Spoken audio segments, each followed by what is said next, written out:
दोस्तों UPSC EPFO APFC exam की ए to Z series की नई वीडियो में आप लोगों का बहुत बहुत स्वागत है। जहां पर आज हम कवर करने वाले हैं एक बहुत ही important topic, eligibility details for UPSC EPFO APFC examination.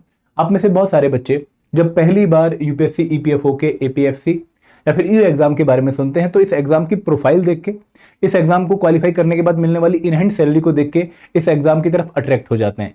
और फिर जो नेक्स्ट क्वेश्चन माइंड में आता है वो आता है कि भाई क्या हम एपीएफसी या फिर यू एग्जाम देने के लिए एलिजिबल हैं? क्या हमारी जो कंडीशंस हैं, एजुकेशन की कंडीशंस या फिर एज लिमिट, वो इस एग्जाम के लिए हमें एलिजिबल बनाती हैं? तो आप लोगों को इस वीडियो को देखने के बाद बहुत क्लियरली पता लगने वाला है कि भाई वेदर यू आर एलिजिबल और not for giving the APFC, assistant provident fund commissioner exam और enforcement officer, account officer exam. फिर दोस्तों हम बात करेंगे कि कुछ कैटेगरीज को क्या रिलैक्सेशन यहां पर दी गई है। फॉर एग्जांपल, अगर आप ईपीएफओ के एम्प्लॉय हो तो कितनी एज रिलैक्सेशन आप लोगों को मिल सकती है। अगर आप सेंट्रल गवर्नमेंट एम्प्लॉय हो तो कौन से क्राइटेरिया के बेसिस पर आप एज रिलैक्सेशन को एंजॉय कर सकते हो। अगर आप शेड्यूल कास्ट, शेड्यूल ट्राइब या फिर ओबीसी कैटेगरी से बिलोंग करते हो, ईडब्ल्यूएस कैटेगरी से बिलोंग करते हो, तो आपको किस तरह की एज रिलैक्सेशन यहाँ पर दी गई है और क्या वो रिलैक्सेशन एजुकेशन में भी है या सिर्फ एज में है। फिर हम बात करने वाले हैं कुछ कॉमन डाउट्स की जो बच्चों के मन में आते हैं। फॉर एग्जांपल, सर अगर मैं फाइनल ईयर का एस्पिरेंट हूं तो क्या इस एग्जाम को मैं दे सकता हूं। एंड लास्ट में हम बात करेंगे कि भाई कौन कौन से डॉक्यूमेंट्स आप लोगों को चाहिए इन एलिजिबिलिटी कंडीशंस को वेरीफाई करवाने के लिए। तो बहुत ही इंटरेस्टिंग वीडियो होने वाली, लेकिन आगे बढ़ने से पहले मैं आप लोगों से रिक्वेस्ट करूंगा कि भाई अगर आप लोग इन एग्जाम्स की कंप्लीट इन्फॉर्मेशन, एपीएफसी या फिर एग्जाम की कंप्लीट इन्फॉर्मेशन एक जगह पे चाहते हैं तो आप ये हमारी कंप्रेहेंसिव गाइडबुक डाउनलोड करना ना भूलें। इस गाइडबुक को डाउनलोड करने का लिंक आपको इस वीडियो के डिस्क्रिप्शन में मिल जाएगा। और इस गाइडबुक में आप लोगों को pattern, eligibility, syllabus, decoded syllabus and सबसे इंपॉर्टेंट सॉल्व पीवाईक्यूज, जो कि हमारे प्रिपरेशन की लाइफलाइन है, वो फ्री में मिलने वाली है। जब आप अपने डिटेल्स भरेंगे, अपना ईमेल आईडी भरेंगे तो वहां पर आपको एक गाइड बुक रिसीव हो जाएगी और फिर आप इसको अपनी प्रिपरेशन में यूटिलाइज कर सकते हैं। अब दोस्तों हम जल्दी से देख लेते हैं कि भाई हमारा आज का जो है एजेंडा क्या रहने वाला है। हम पहले बात करेंगे कि भाई एलिजिबिलिटी कंडीशन में सिटीजनशिप की रिक्वायरमेंट क्या है, कौन कौन से देश के नागरिक इस पर्टिकुलर एग्जाम को दे सकते हैं। फिर एज एलिजिबिलिटी क्या है, एज रिलैक्सेशंस क्या है और एजुकेशनल एलिजिबिलिटी क्या है, जहां पर हम एक बहुत इंपॉर्टेंट डिजायरेबल क्वालिफिकेशन की भी बात करने वाले हैं। ठीक है, तो सबसे पहले जब हम सिटीजनशिप की बात करते हैं तो एपीएफसी या फिर ईयू एग्जाम, दोनों ही एग्जाम्स को देने के लिए सिटीजनशिप का क्राइटेरिया ये है कि भाई आप भारत के नागरिक होने चाहिए। सबसे इंपॉर्टेंट, भाई अगर आप भारतीय नागरिक हैं, आपके पास इलेक्शन कार्ड या फिर आधार कार्ड या फिर कोई और प्रूफ है भारतीय नागरिकता का, तो आप एपीएफसी या फिर ईयू एग्जाम दे सकते हैं। इसके साथ साथ अगर आप एक सब्जेक्ट ऑफ नेपाल हैं, आप नेपाल के रहने वाले हैं, आप भूटान के रहने वाले हैं, या फिर आप तिब्बतन रिफ्यूजी हैं जो कि परमानेंटली भारत में सेटल हो चुके हैं, तो भी आप ये एग्जाम दे सकते हैं। इसके साथ साथ अगर कोई पर्सन ऑफ इंडियन ओरिजिन है, पीआईओ है, जो कि Pakistan, Burma, Sri Lanka, east African countries like Kenya, Uganda से माइग्रेट करके यहाँ पर आया है और उसके पास डॉक्यूमेंट्स भी हैं प्रूफ करने के लिए, तो भी वो ये एग्जाम दे सकता है। तो इन पर्टिकुलर सिटीजनशिप वाले लोग जो है वो एपीएफसी या फिर यू एग्जाम में बैठने के लिए कैपेबल है, एलिजिबल है। क्लियर है? आगे बढ़ते हैं। अब दोस्तों एक बहुत इंपॉर्टेंट जो है स्लाइड में आपके सामने पेश करने वाला हूं और आप इसको बहुत ध्यान से सुनिएगा, क्योंकि यहां पर मैक्सिमम बच्चों को डाउट आता है कि सर एज क्वालिफिकेशन क्या है, एज रिक्वायरमेंट क्या है अगर हमें एपीएफसी एग्जाम देना है या फिर हमें ईयू एग्जाम देना है। तो सबसे पहले हम बात करने वाले हैं अनरिजर्व्ड यानी कि जनरल कैटेगरी स्टूडेंट्स की। वो स्टूडेंट जो कि किसी पर्टिकुलर जो है क्लास ऑफ जो है कैटेगरीज में नहीं आते हैं, एससी, एसटी, ओबीसी कैटेगरी में नहीं आते हैं, तो जनरल कैटेगरी और इकोनॉमिकली वीकर सेक्शन कैटेगरी, हम इन दो कैटेगरी की बात यहां पर सबसे पहले करने वाले हैं। अगर आप जनरल कैटेगरी से बिलोंग करते हैं या फिर ईडब्ल्यूएस कैटेगरी से बिलोंग करते हैं तो इस केस में आपकी एज लिमिट क्या रिक्वायर्ड है, समझिए ध्यान से। एज लिमिट आप लोगों को पता है कि भाई दो होती हैं, एक होती है मिनिमम एज लिमिट और एक होती है मैक्सिमम एज लिमिट, कि भाई इस एज लिमिट को अगर आप क्रॉस कर चुके हो तो आप एपीएफसी एग्जाम दे सकते हो, आप ईयू एग्जाम दे सकते हो। और अगर इस लिमिट को आप क्रॉस कर चुके हो, इस एज लिमिट को आप क्रॉस कर चुके हो, तो आप दोनों ही एग्जाम नहीं दे सकते। तो यहां पर हम मिनिमम एज लिमिट की बात भी करेंगे और मैक्सिमम एज लिमिट की बात भी करेंगे। तो अगर हम सबसे पहले एपीएफसी यानी कि assistant provident fund commissioner exam को देखें, जो कि लेवल 10 क्लास ए पोस्ट है within the EPFO organisation, तो यहां पर इस एग्जाम को देने के लिए कोई भी मिनिमम एज लिमिट मेंशन नहीं कर रखी है। फॉर एग्जांपल, अगर आप 16 साल के हैं और एजुकेशनल क्वालिफिकेशन मीट कर रहे हैं तो आप एग्जाम दे सकते हैं, और अगर आप 25 साल के हैं, 28 साल के हैं लेकिन एजुकेशनल क्वालिफिकेशन मीट नहीं कर रहे हैं तो शायद आप एग्जाम नहीं दे सकते। तो यहां पर एज लिमिट मिनिमम मेंशन नहीं कर रखी, इन्होंने ये नहीं बोल रखा कि भाई आप अगर इतने साल के होंगे तभी आप एग्जाम दे पाओगे, ऐसा मेंशन नहीं कर रखा है। तो यहां पर आप लोगों के लिए बहुत ही रिलैक्सेशन वाली बात है कि minimum age limit criteria APFC exam के लिए मेंशन नहीं कर रखा है। और अगर मैं मैक्सिमम एज लिमिट की बात करूं तो assistant provident fund commissioner exam देने के लिए अगर आप जनरल कैटेगरी या फिर ईडब्ल्यूएस कैटेगरी से बिलोंग करते हैं तो आपकी एज अगर 35 क्रॉस नहीं हुई है, 35 साल क्रॉस नहीं हुई है, तो आप ये एग्जाम दे सकते हैं। मिनिमम एज लिमिट कोई मेंशन नहीं कर रखी, maximum age limit for general category for EWS category is 35। I hope ये पॉइंट आपको क्लियर हो गया होगा। किस एग्जाम के लिए? Assistant provident fund commissioner exam के लिए, लेवल 10 क्लास ए एग्जाम के लिए। ये किस कैटेगरी के लिए है? जनरल कैटेगरी के लिए और ईडब्ल्यूएस कैटेगरी के लिए। घुस गई दिमाग में बात? अब बात करते हैं EO enforcement officer account officer exam की, जो कि क्लास बी लेवल 8 एग्जाम है और है कहां पे? ईपीएफओ के लिए ही। अब दोस्तों इस पर्टिकुलर एग्जाम के लिए भी, ईओ एग्जाम के लिए भी कोई मिनिमम एज लिमिट मेंशन नहीं कर रखी है। Just like the APFC examination, यहां पर भी कोई मिनिमम एज का क्राइटेरिया नहीं है कि भाई अगर आप इतने साल के होंगे तभी आप इस एग्जाम में बैठ सकते हो, ऐसा मेंशन नहीं किया गया है। क्लियर है? तो एपीएफसी एग्जाम के लिए भी कोई मिनिमम एज लिमिट नहीं है और ईओ एग्जाम इसके लिए भी कोई मिनिमम एज लिमिट नहीं है। मैक्सिमम एज लिमिट में यहां पर डिफरेंस आएगा अगर आप इसको एपीएफसी एग्जाम से कंपेयर करेंगे। एपीएफसी एग्जाम में मैंने मैक्सिमम एज लिमिट क्या बताई थी for general category and EWS category? 35। लेकिन ईओ एग्जाम के लिए जो मैक्सिमम एज लिमिट है for general category and EWS category that is 30। तो यहां पर यह पॉइंट आप लोगों ने बहुत ध्यान देना है कि अगर आप 30 क्रॉस कर चुके हैं तो आप ईओ का एग्जाम नहीं दे सकते अगर आप जनरल कैटेगरी या फिर ईडब्ल्यूएस कैटेगरी से बिलोंग करते हैं।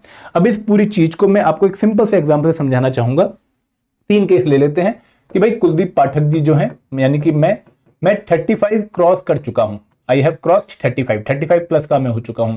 ठीक है, एक मेरे मित्र हैं मिस्टर एक्स जो कि 30 क्रॉस कर चुके हैं लेकिन 35 क्रॉस नहीं कर चुके हैं, इसके बीच में है।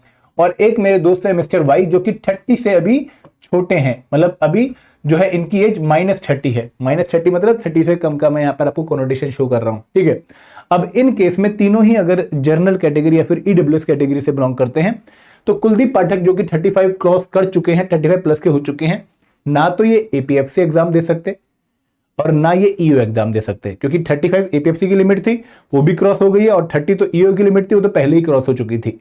अगर मैं बात करूं मिस्टर एक्स की तो 30 से 35 के बीच में है, जनरल कैटेगरी या फिर ईडब्ल्यूएस कैटेगरी से बिलोंग कर रहे हैं, तो ये ईओ एग्जाम के लिए एलिजिबल नहीं है क्योंकि वहां पर मैक्सिमम एज लिमिट क्या थी? 30। ये क्रॉस कर चुके हैं mister x. He is only eligible for giving the APFC examination. You know why? Because he has not crossed 35 yet. He has crossed the age of 30 but not 35. That's why he is eligible only for giving the APFC examination. Great. अगर मैं बात करूं Y की, तो क्योंकि Y की as अभी 30 से कम है, थोड़े बच्चे हैं, नादान हैं, तो ये दोनों ही एग्जाम्स देने के लिए एलिजिबल हैं। He can apply for APFC examination as well as for EO examination because he has not crossed the age limit of 30 yet. Clear है? अब दोस्तों बच्चों के मन में एक सवाल और आता है कि सर कट ऑफ डेट क्या है जहां से हमें अपनी एज कैलकुलेट करनी है। फॉर एग्जांपल, क्या मुझे 1 जनवरी को रेफरेंस मान के चलना है अगर मुझे चेक करना है कि भाई मैं 35 क्रॉस कर चुका हूं या नहीं कर चुका हूं, या फिर मुझे 1 अगस्त को रेफरेंस मान के चलना है just like UPSC civil service exam form कि भाई 1 अगस्त को अगर आप 35 क्रॉस कर चुके हो तो आप एलिजिबल नहीं हो। कौन सी कट ऑफ डेट यहां पर रहेगी? ये बहुत इंपॉर्टेंट पॉइंट है। देखो, अगर मैं कट ऑफ डेट की बात करूं तो नोटिफिकेशन में बहुत क्लियरली मेंशन कर रखा है कि जो last date of filling of application form होगी, जो last date of filling of application form होगी, उस डेट पर आपको अपनी एज कैलकुलेट करनी है। मैं एग्जांपल लेके समझाता हूं। फॉर एग्जांपल, जब 2025 में यूपीएससी ईपीएफओ एपीएफसी पर ये एग्जाम की नोटिफिकेशन आई थी तो last date of filling of application form था 22 अगस्त 2025, क्योंकि ये लास्ट डेट था फॉर्म फिलिंग करने का, इसके बाद फॉर्म फिलिंग एंड हो रही थी। तो इस पर्टिकुलर डेट पर अगर कोई बच्चा 35 क्रॉस कर चुका था तो वो एपीएफसी एग्जाम देने के लिए एलिजिबल नहीं था। फॉर एग्जांपल, अगर किसी बच्चे की डेट ऑफ बर्थ 21 अगस्त 1990 थी, ठीक है, 1990, तो ये इस पर्टिकुलर डेट पर कितने साल का हो गया था? 35 ईयर एंड 1 डे का हो चुका था, तो ये एपीएफसी एग्जाम नहीं दे सकता था। लेकिन अगर कोई 23 अगस्त 1990 को पैदा हुआ था तो ये एपीएफसी एग्जाम दे सकता था। क्यों? क्योंकि इसकी एज अभी 35 से 1 दिन कम थी। ठीक है, और अगर कोई 22 अगस्त को भी पैदा हुआ था तो भी वो एग्जाम नहीं दे सकता था क्योंकि वो 35 का हो चुका था उस पर्टिकुलर डे पर। तो यहां पर कट ऑफ डेट क्या है? Last date of filling of application form. और पॉसिबल केसेस के बारे में आपको समझा चुका हूं कि भाई किस केस में आप ये एग्जाम दे सकते हैं और किस केस में आप ये एग्जाम नहीं दे सकते। क्लियर है? यहां पर कोई डाउट? मैं समराइज कर देता हूं कि भाई मिनिमम एज लिमिट एपीएफसी या फिर ईओ के लिए, दोनों के लिए मेंशन नहीं कर रखी है। अगर आप एजुकेशनल क्वालिफिकेशन जो है वैलिडेट कर रहे हैं, उनको अगर आप जो है फुलफिल कर रहे हैं, तो उस केस में आपकी एज लिमिट की जो क्राइटेरिया है मिनिमम की, वो मेंशन नहीं कर रखी। दूसरी बात कि एपीएफसी एग्जाम के लिए for general category and EWS category maximum age है 35 and for EO examination this is 30। ठीक है, अब बात करते हैं एज रिलैक्सेशन की। देखो, अगर आप बिलोंग करते हैं अदर बैकवर्ड क्लासेस से, ओबीसी कैटेगरी से बिलोंग करते हैं, तो for both APFC and EO examination you are getting the age relaxation for 3 years. मतलब यहां पर आपको 3 साल की रिलैक्सेशन है। तो एपीएफसी के लिए 35 + 3 कितना हो गया? आप 30 एज तक एग्जाम दे सकते हैं। एंड ईओ के लिए 30 + 3 आप 33 की एज तक एग्जाम दे सकते हैं। अगर हम बात करें शेड्यूल्ड कास्ट कैटेगरी की, शेड्यूल्ड ट्राइब कैटेगरी की, एक्स सर्विसमैन या कमीशन ऑफिसर अगर कोई है, या फिर कोई ईपीएफओ में ऑलरेडी पीए एसएसए किसी पोस्ट पे जो है कार्यरत हैं, या फिर अगर कोई सेंट्रल गवर्नमेंट एम्प्लॉय है सिमिलर डिपार्टमेंट में, तो उन सबको, इन जिसमें मैंने टिक मारे, इन सबको, इन 5 कैटेगरी ऑफ पीपल को, schedule caste, schedule tribe, ex serviceman, commission officer, EPFO employ, central government employ, इन सबको 5 साल की रिलैक्सेशन है। तो आप एपीएफसी एग्जाम 35 + 5 40 ईयर्स तक दे सकते हैं। 40 40 40 40 40। और अगर मैं ईओ एग्जाम की बात करूं तो 30 + 5 आप 35 की एज तक ये एग्जाम दे सकते हैं, सभी कैटेगरी वाले जो 5 मैंने टिक मार्क कर रखे हैं। क्लियर है? अगर आप बिलोंग करते हैं person with benchmark disability category से, मतलब आप दिव्यांग हैं और आपकी जो डिसेबिलिटी है वो ग्रेटर देन 40% है, तो उस केस में आपको 10 इयर्स की अलग से रिलैक्सेशन मिल रही है। तो फॉर एपीएफसी एग्जाम आप 45 की एज तक अप्लाई कर सकते हैं एंड फॉर ईओ एग्जाम आप 40 की एज तक अप्लाई कर सकते हैं। अगर कोई schedule caste plus person with benchmark disability category से बिलोंग करता है तो 5 साल + 10 साल, टोटल 15 साल की रिलैक्सेशन होगी। तो यहां पर आप लोगों को इस तरीके से रिलैक्सेशन प्रोवाइड करी गई है और नोटिफिकेशन में बहुत क्लियरली मेंशन किया गया है कि भाई कहां पर कितनी रिलैक्सेशन आपको दे रहे हैं। The age limit shown against all item is the normal age limit and the age is relaxable for SC ST up to 5 year and up to 3 year for OBC candidate. और अगर कोई EPFO का employ है तो उसको 5 साल की relaxation clearly notification में मेंशन कर रखा है। Same for ex serviceman and commission officer कि भाई अगर आप जो है 6 साल मिनिमम, जो है 6 मंथ मिनिमम काम कर चुके हैं, तो आपको 5 साल की रिलैक्सेशन है फॉर ईपीएफओ एग्जामिनेशन। अगर आप सेंट्रल गवर्नमेंट एम्प्लॉय हैं और आप जो है 5 साल की रिलैक्सेशन एंजॉय कर सकते हैं, बट आपको 3 साल कंटिन्यूस सर्विस में रहना पड़ेगा, तब जाकर आप ये जो रिलैक्सेशन है इसको एंजॉय कर पाएंगे। अगर आप person with benchmark disability category से बिलोंग करते हैं और आपकी जो डिसेबिलिटी है इट इज मोर देन 40%, उस केस में आप 10 ईयर की रिलैक्सेशन ले पाएंगे। और अगर आप शेड्यूल कास्ट या शेड्यूल ट्राइब कैटेगरी से बिलोंग करते हैं तो आपको 10 + 5 15 ईयर की रिलैक्सेशन मिलेगी, 10 साल वाली पीडब्ल्यूबीडी कैटेगरी के लिए और 5 साल वाली SC ST कैटेगरी की वजह से। क्लियर है? आगे बढ़ते हैं। अब दोस्तों बात करते हैं एजुकेशनल क्वालिफिकेशन की। और एजुकेशनल क्वालिफिकेशन समझते टाइम आपको एक बहुत इंपॉर्टेंट क्लैरिटी अपने माइंड में लेकर आनी है कि भाई इस पर्टिकुलर एग्जाम में आपको सभी को, आप किसी भी कैटेगरी से क्यों ना बिलोंग कर रहे हो, आप सभी को एजुकेशनल क्वालिफिकेशन मीट करनी ही करनी है। कोई भी रिलैक्सेशन किसी भी तरह के बच्चे के लिए, किसी भी कैटेगरी के बच्चे के लिए एजुकेशन वाले फील्ड में नहीं प्रोवाइड करी गई है। You have to fulfil the educational qualifications despite belonging to any background. If you are from any background like SC, ST, PWBD, EWS, you have to satisfy these eligibility condition for education because they are same for everyone. ठीक है? क्या condition है कि भाई अगर आप APFC exam देना चाह रहे हो तो आपको 2 तरह की क्वालिफिकेशन मीट करनी पड़ेंगे एजुकेशन में। एक है इसेंशियल क्वालिफिकेशन। इसेंशियल का मतलब क्या है कि भाई ये क्वालिफिकेशन तो होनी चाहिए ही चाहिए, तब जाकर आप फॉर्म फिल कर पाओगे।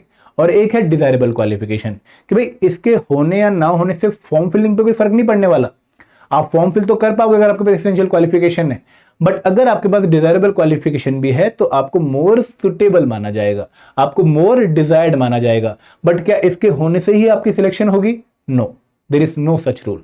तो यहां पर एपीएफसी के लिए 2 क्वालिफिकेशन है। essential qualification, which is mandatory, which is important, which is must for filling up the form for APFC examination, and one is desirable qualification, which makes you more suitable to qualified as an APFC post on the APFC post. ठीक है, तो essential qualification क्या है कि भाई अगर आप graduate हैं, आपकी ग्रेजुएशन कंप्लीट है, आप APFC एग्जाम दे सकते हैं, और डिजायरेबल क्या है कि भाई अगर किसी बच्चे के पास डिप्लोमा है कंपनी लॉ में, लेबर लॉ में या फिर पब्लिक एडमिनिस्ट्रेशन में, तो उसको मोर सुटेबल माना जाएगा, मोर डिजायर्ड माना जाएगा। इसका इंपैक्ट अभी हम देखेंगे। अगर मैं बात करूं ईओ एग्जामिनेशन की, तो यहां पर कोई डिजायरेबल क्वालिफिकेशन मेंशन नहीं कर रखी है। यहां पर आपको सिर्फ एक एसेंशियल क्वालिफिकेशन मीट करने, और वो एसेंशियल क्वालिफिकेशन क्या है कि भाई आप लोगों की ग्रेजुएशन कंप्लीट होनी जरूरी है। अब बच्चों के मन में सवाल ये आता है कि सर मैं तो बीए बैकग्राउंड का हूं, मैं बीकॉम बैकग्राउंड का हूं, मैं बीटेक बैकग्राउंड का हूं, तो क्या मेरे बैकग्राउंड से फर्क पड़ेगा? नहीं दोस्तों, आप किसी भी बैकग्राउंड के क्यों ना हो, आपकी ग्रेजुएशन किसी भी सब्जेक्ट में क्यों ना हो, आप बीए वाले हो, आप बीटेक वाले हो, आप बीकॉम वाले हो, आप बीबीए वाले हो, किसी भी फील्ड में आपकी ग्रेजुएशन क्यों ना हो, आप इस एग्जाम को देने के लिए एलिजिबल हैं। दोनों ही एग्जाम्स को देने के लिए एलिजिबल हैं।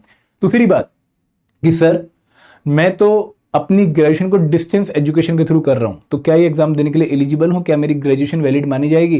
दोस्तों, अगर आपने रेगुलर ग्रेजुएशन करी है, या फिर आपने ऑनलाइन ग्रेजुएशन करी है, या फिर आपने डिस्टेंस लर्निंग के थ्रू ग्रेजुएशन करी है, सभी केसेस वैलिड हैं अगर आपकी ग्रेजुएशन एक रिकॉग्नाइज्ड यूनिवर्सिटी या फिर इंस्टीट्यूशन से है। दोस्तों, कुछ बच्चों का डाउट ये भी आता है कि सर क्या मिनिमम मार्क्स चाहिए ग्रेजुएशन में कुछ इस फॉर्म को फिल करने के लिए? नहीं दोस्तों, आपकी ग्रेजुएशन 50% की है तो भी आप अप्लाई कर सकते हो, आपकी ग्रेजुएशन 90% की है तो भी आप अप्लाई कर सकते हो। कोई मिनिमम मार्क्स का क्राइटेरिया नहीं है। अब एक बहुत इंपॉर्टेंट क्वेश्चन है कि क्या फाइनल ईयर वाले बच्चे इस एग्जाम के लिए अप्लाई कर सकते हैं? नहीं दोस्तों, आप लोगों के पास last date of filling of application form के पॉइंट पर अपने ग्रेजुएशन सर्टिफिकेट हैं आपके पास, अगर आपके पास अगर अपने डिग्री सर्टिफिकेट हैं तो आप एग्जाम देने के लिए एलिजिबल हैं। बट अगर उस केस में आपके पास डिग्री सर्टिफिकेट नहीं है, इवन अगर आपके पास प्रोविजनल डिग्री भी नहीं है, तो आप इस एग्जाम को नहीं फिल कर सकते। तो फाइनल ईयर वाले स्टूडेंट तभी इस एग्जाम को फिल कर सकते हैं जब उनके पेपर जो है कंडक्ट हो गए, उनका रिजल्ट आ चुका है, उनके पास प्रोविजनल डिग्री आ चुकी है। अगर प्रोविजनल डिग्री आपके हाथ में है, you can fill the form. अगर वो नहीं है तो आप फॉर्म फिल नहीं कर सकते।